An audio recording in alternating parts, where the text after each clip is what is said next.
Hi viewers, welcome to Hasan life style. இந்த வீடியோவில் என்ன பார்க்க போகிறோன்னு பார்த்தீங்கன்னா, எங்கள் அம்மா ஊருக்கு போயிருந்தாங்க. ஸோ அது கார்த்திகை மாதனால எங்கள் ஊர் சைடில் இந்த சிப்பின்னு சொல்லிட்டு கிடைக்கும். இது ஒரு மீன் மாதிரி தான், கடலில் தான் கிடைக்கும். இது பார்த்திங்கன்னா தூத்துக்குடி, நாகர்கோவில், கன்னியாகுமரி அந்த மாதிரி கடல் இருக்கிற ஏரியாவில் கண்டிப்பாக கிடைக்கும். உங்கள் ஊர்லேயும் கிடைக்கும்னா கமெண்ட்டில் சொல்லுங்கள். இதுக்கு இடையில் பார்த்திங்கன்னா அதை கூறாக பிரிச்சுட்டு இருந்தாங்க. எங்கள் அம்மா வாங்கிட்டு வந்தது பார்த்திங்கன்னா மொத்தம் 1500 வாங்கிட்டு வந்தாங்க. அதை 3 கூறாக பிரிச்சுட்ருக்காங்க. இது ஒரு சிப்பியே 10 ரூபா 20 ரூபான்னு வைப்பாங்க. மொத்தம் அம்மா 100 சிப்பி வாங்கிட்டு வந்தாங்க. இந்த சைடில் பார்த்தீங்கன்னா ஷீரோ உட்காந்து விளையாண்டுட்டு இருக்குது. அதை இந்த பையன் உட்காந்து வீடியோ எடுத்துகிட்டு இருக்கான். ஏன்னா நம்மளுக்கு ஏதோ சாப்பிட கொடுக்க போகிறாங்கன்னு ரொம்ப ஜாலியாக இருக்குது. அது ஏதோ ஃபிஷ்ஷு நினச்சிட்டு நம்மளுக்கு கொடுப்பாங்கன்னு சொல்லிட்டு வெயிட் பண்ணிகிட்ருக்கு.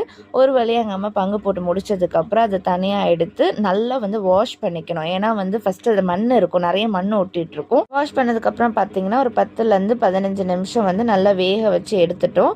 அப்போ தான் அந்த ஓடு தனியாகவும் ஃப்ளஷ் தனியாகவும் எடுக்க முடியும். இப்போ எங்கள் அம்மா பார்த்தீங்கன்னா ஓடு தனியாகவும் ஃப்ளஷ் தனியாகவும் எடுத்துகிட்ருக்காங்க. சரியாக வேகலைன்னா அது அந்த ஓட்டில் ஒட்டிக்கும். அதனால நம்ம கரெக்டாக வேக வச்சு நாங்கள் எடுத்துட்டோம்.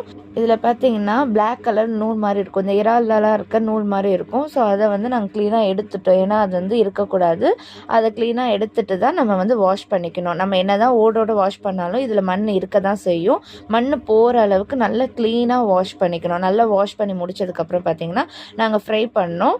அதுக்கு இஞ்சி பூண்டு பேஸ்ட்டு, கரம் மசாலா, பெருஞ்சீரகத்தூள், மஞ்சள் தூள், உப்பு, ஃபைனலாக மிளகாத்தூள் இதை போட்டு மிக்ஸ் பண்ணணும்.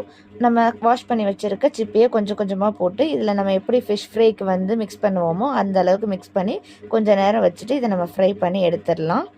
மசாலாவை அது உள்ளெல்லாம் நம்ம படுற மாதிரி நல்லாவே தடவிக்கணும். அப்போ தான் அதில் மசாலா பிடிக்கும். ஃப்ரை பண்ணும்போது ஈவனாக இருக்கும், டேஸ்ட்டும் நல்லாயிருக்கும். நாங்கள் ஒரு வழியாக ஃப்ரை பண்ணி எடுத்துட்டோம்.